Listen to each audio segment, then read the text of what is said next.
Suivons l'homélie dominicale de la paroisse Notre-Dame de Protection, diocèse de Sherbrooke, missionnaire. Mes chers frères et sœurs, je suis votre humble serviteur. Au nom de la paroisse Notre-Dame de Protection, je vous présente l'homélie du quatrième dimanche de Carême année C.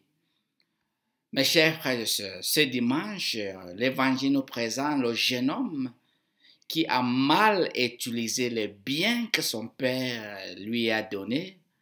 Oui, il a gaspillé, mais il a découvert qu'il ne pouvait plus vivre joyeusement sans son père. Alors, il a rejeté la honte. Il a rejeté la honte, il est allé vers son père pour demander pardon et se réconcilier avec lui. Même il avait l'intention que son père ne l'accueille même plus comme son enfant, mais comme serviteur, parce qu'il savait que auprès de son père, il avait la dignité, il avait l'honneur. Et c'est pour cela que ça nous interpelle, nous aussi les enfants de Dieu, que Dieu nous a donné beaucoup, beaucoup, riche ou pauvre. Si quelqu'un dit que Dieu ne lui a pas donné quelque chose, tu as la vie, tu vis. C'est déjà quelque chose de très grand. La vie, c'est un don que Dieu nous a donné. Il nous a créés en son image. Et c'est pour cela que comment nous utilisons ce bien que Dieu nous a donné. Et nous ne pouvons pas gaspiller ce bien, mais quand on gaspille même, on utilise mal, Dieu a toujours les bras très ouverts pour nous accueillir et pour recommencer un autre chemin avec nous. Et c'est pour cela que Dieu dit au prophète Josué, dans notre première lecture d'aujourd'hui, que aujourd'hui, j'ai enlevé de vous le déshonneur de l'Égypte. Mes chers frères et sœurs, voyons donc que Dieu, il dit, aujourd'hui, j'ai enlevé de vous le déshonneur de l'Égypte. Donc, seul Dieu qui peut enlever notre déshonneur si nous sommes conscients de ce que nous sommes et nous cherchons à aller vers lui pour se réconcilier avec lui. C'est pour cela que Saint Paul, dans sa deuxième lettre aux Corinthiens, dit, « Frères, si quelqu'un est dans le Christ, il est une créature nouvelle. Le monde ancien s'en est allé, un monde nouveau est déjà né. Tout cela vient de Dieu. Il nous a réconciliés avec lui par le Christ et il nous a donné le ministère de la réconciliation. Car c'est bien Dieu qui, dans le Christ, réconciliait le monde avec lui. Il n'a pas tenu compte des fautes. Il a déposé en nous la parole de la réconciliation. Celui qui n'a pas connu le péché, Dieu l'a pour nous identifier au péché, afin qu'en lui, nous devenions justes de la justice même de Dieu. Fin de citation. Et chers frères et sœurs, voyons donc un Dieu qui nous a envoyé son Fils Jésus-Christ pour se réconcilier avec lui, parce qu'il lui a laissé pour s'identifier avec nous les pécheurs. Il s'est identifié avec notre péché. Il y a quel péché que le Seigneur ne peut pas pardonner? Mes chers frères et sœurs, il n'y a pas un péché que le Seigneur ne peut pas nous pardonner. Le Seigneur veut seulement qu'on vienne vers lui avec un esprit ouvert. Et quand on vient vers lui avec un esprit ouvert, lui, il nous accueille, Dieu de miséricorde et d'amour, il recommence encore un bon chemin avec nous. Et c'est pour cela que je sais, beaucoup de fois, des personnes posent la question, mon père, comment avec mon frère, ma soeur, ou des personnes que je n'ai pas cherché la réconciliation avec eux et ils rejettent ça. Mes chers frères et sœurs, je vous dis que non, ne vous dérangez pas. Quand vous faites des pas comme le jeune homme dans l'évangile d'aujourd'hui, quand vous désirez et vous allez vers votre frère et soeur pour se réconcilier avec eux, et eux, ils rejettent votre réconciliation. Ne vous dérangez pas. Vivez joyeusement, priez pour eux, pour que Dieu va leur donner la grâce de reconnaître que sans lui, eux ne peuvent rien faire. Parce que la réconciliation est le pouvoir de notre joie dans cette vie. Quand nous découvrons et quand des personnes vont découvrir que la réconciliation est un pont d'aller vers la joie, beaucoup de gens vont chercher à en profiter de notre sacrement de réconciliation.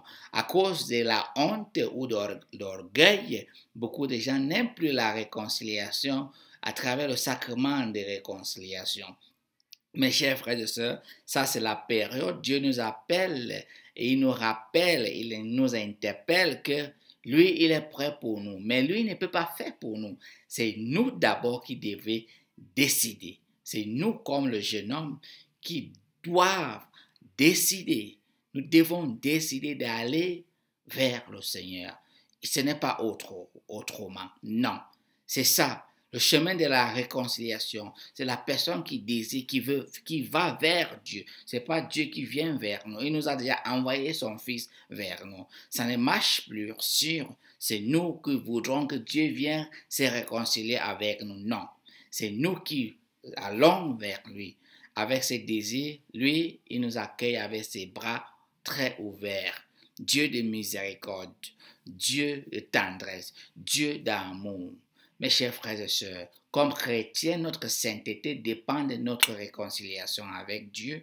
Chaque fois que nous sentons ce besoin, aller vers lui, réconcilier avec lui, pour que l'amour continue à jaillir dans nos cœurs, dans nos vies, pour que la joie continue à rayonner dans nos vies, pour que notre âme continue à rejeter la haine, rancor, la honte et l'orgueil, et pour que la paix continue à demeurer avec nous. Mes chers frères et sœurs, tout ce que je vais vous dire aujourd'hui est que n'oubliez pas que seul le Seigneur peut effacer le déshonneur de notre vie. Seul Dieu qui peut effacer le déshonneur de notre vie. Seul lui, personne ne peut pas faire.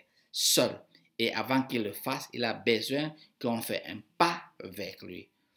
Mes chers frères et sœurs, que Dieu Tout-Puissant vous bénisse, le Père, le Fils et le Saint-Esprit. Que cette semaine soit une semaine de grande réconciliation, de joie, comme nous nous préparons pour entrer dans la semaine sainte. Que Dieu vous guide et que sa grâce vous soutienne. Amen.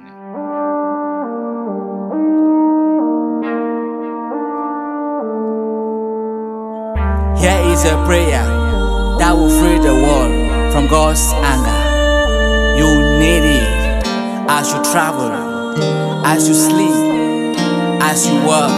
Pray it. For the sake of His sorrowful passion, have mercy on us. For the sake of His sorrowful passion, have mercy on us. For the sake of His sorrowful passion, have mercy on us.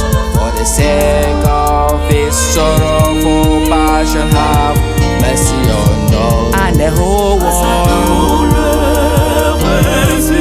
passion, prends pitié de nous. Par sa douloureuse passion, prends pitié de nous.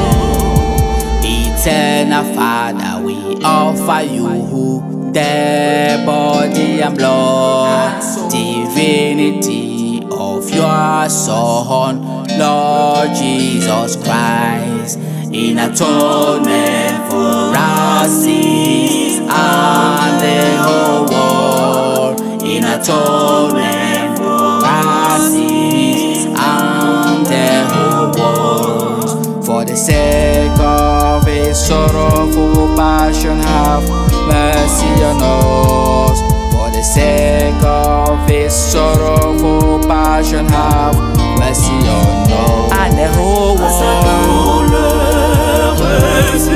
passion, prends pitié de nous. Par sa douloureuse passion, prends pitié de nous. For the sake of his sorrowful passion, have mercy on us. For the sake of his sorrowful passion, have mercy on us. For the sake of his sorrowful passion, have mercy on us. For the sake of his sorrowful passion, have mercy on us.